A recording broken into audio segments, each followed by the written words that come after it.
Ciao, oggi ti propongo una bevanda rinfrescante, energizzante e stimolante per dissetarsi in quest'estate che non ci dà proprio tregua col caldo. Dato l'alto contenuto di frutta come le fragole ricche di vitamina C, questa bevanda è ideale per combattere i sintomi influenzali quando siamo più esposti ai virus.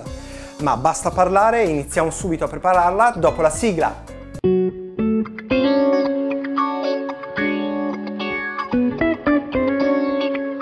Partiamo!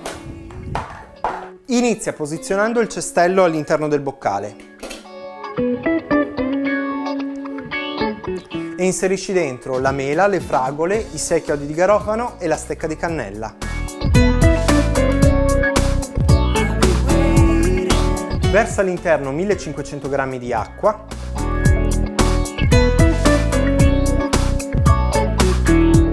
Richiudi il boccale ed imposta 25 minuti, 100 gradi, velocità 1.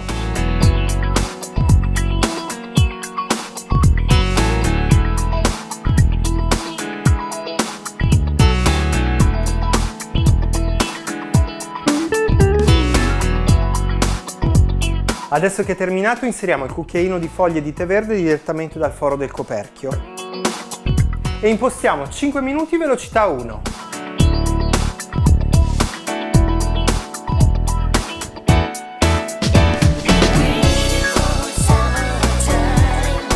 Dunque, abbiamo quasi finito. Adesso apriamo il nostro boccale, tiriamo fuori il cestello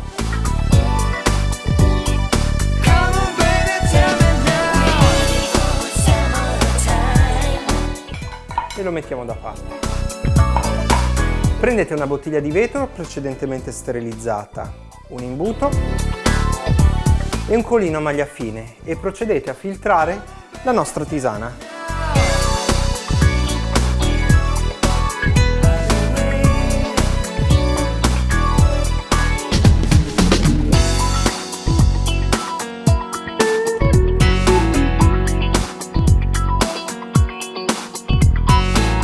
Adesso aspetta che si raffreddi, dopodiché potrai servirla e consumarla. Se il gusto non dovesse piacerti, puoi aggiungere o un cucchiaino di miele o un cucchiaino di zucchero di canna. Gli ingredienti utilizzati per la tisana di mela, fragole e spezie sono mezza mela rossa tagliata a fettine con la buccia, 2 fragole tagliate in quarti, 6 chiodi di garofano, una stecca di cannella, un cucchiaino di tè verde in foglie e 1500 g di acqua. Ed eccoci qua, la tisana mele, fragole e spezie è pronta. Io ti ringrazio per aver guardato questa video ricetta e ti attendo alla prossima!